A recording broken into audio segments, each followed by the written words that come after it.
අද මා සාකච්ඡා කරන්නේ සරල වර්තමාන කාලය තුල එනම් the present simple tense තුල he plays cricket ඔහු සෙල්ලම් කරනවා cricket යන වාක්‍ය positive form positive question form negative form negative question form යන ආකාර හතරට යොදන්නේ කෙසේද යන්න පිළිබඳව මේදී positive form ඇත යන අර්ථය positive question form ඇත යන අර්ථය ප්‍රශ්නාර්ථය negative form නැත යන අර්ථය negative question form නැත යන අර්ථයේ ප්‍රශ්නාර්ථය. එසේනම් මෙම ආකාර හතරට බලමු.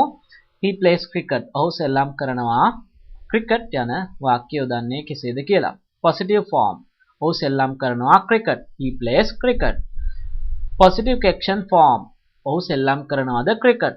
does he play cricket? negative form. ඔහු සෙල්ලම් කරන්නේ නැහැ cricket. he does not play cricket. මෙහිදී he does not play cricket යන වාක්‍ය he doesn't play cricket ලෙස අපට පවසන්න පුළුවන් does not කියන එක කෙටි කරලා. ඉන්පසුව negative question form නැත්නම් අර්ථය ඔහු සෙල්ලම් කරන්නේ නැද්ද cricket? ඔහු සෙල්ලම් කරන්නේ නැද්ද cricket?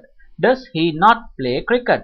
does he not play cricket? මෙහිදී අපට පුළුවන් doesn't he play cricket ලෙස එම වාක්‍ය පවසන්න. doesn't he play cricket ලෙස එම වාක්‍ය පවසන්න. මේදී ඔබ හොඳින් මතක තබා ගන්න positive form එකේදී he plays cricket එනම් play යන ක්‍රියාපදයට s අකුරක් එකතු වී තිබෙනවා. ඉන්පසුව positive question form එකේදී negative form එකේදී negative question form එකේදී play යන ක්‍රියාපදයට කිසිවක් එකතු වී නැති බව හොඳින් මතක තබා ගන්න. ඊළඟට මා the present simple tense එකේ බහුවචන කර්තෘ සහිත වාක්‍යයක් ගෙන ඉහතදී අප ඉගෙන ගත්ත forms හතරට යොදා බලමු. පළවෙනි form එක. ඔවුන් සෙල්ලම් කරනවා cricket. they play cricket. දෙවෙනි form එක. ඔවුන් සෙල්ලම් කරනවාද cricket. do they play cricket. තුන්වෙනි form එක. ඔවුන් සෙල්ලම් කරන්නේ නැහැ cricket. they do not play cricket. හතරවෙනි form එක. ඔවුන් සෙල්ලම් කරන්නේ නැද්ද cricket. do they not play cricket. මේදී තුන්වෙනි form එකේ they do not play cricket යන වාක්‍ය they don't play cricket ලෙසත් හතරවෙනි form එකේදී do they not play cricket යන වාක්‍ය don't they play cricket ලෙසත් අපට පවසන්න පුළුවන්. අප ඊළඟට බලමු the present continuous tense එකේ වාක්‍යයක් අප ඉගෙන ගත්ත ආකාර හතරට යොදන්නේ කොහොමද කියලා. මේදී ප්‍රථමයෙන් මම ඒක වචන කර්තෘ සහිත වාක්‍යයක් ගන්නම්. ඔහු සෙල්ලම් කරමින් ඉන්නවා cricket. he is playing cricket. ඔහු සෙල්ලම් කරමින් ඉන්නවාද cricket? is he playing cricket? ඔහු සෙල්ලම් කරමින් නෙමෙයි ඉන්නේ cricket. he is not playing cricket. ඔහු සෙල්ලම් කරමින් නෙමෙයිද ඉන්නේ cricket.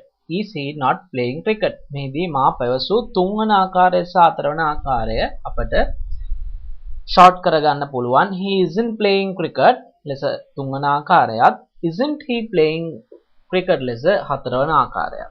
ඉන්පසුව මා බහුවචන වාක්‍යයක් ගන්නම්. ඔවුන් සෙල්ලම් කරමින් ඉන්නවා cricket. they are playing cricket.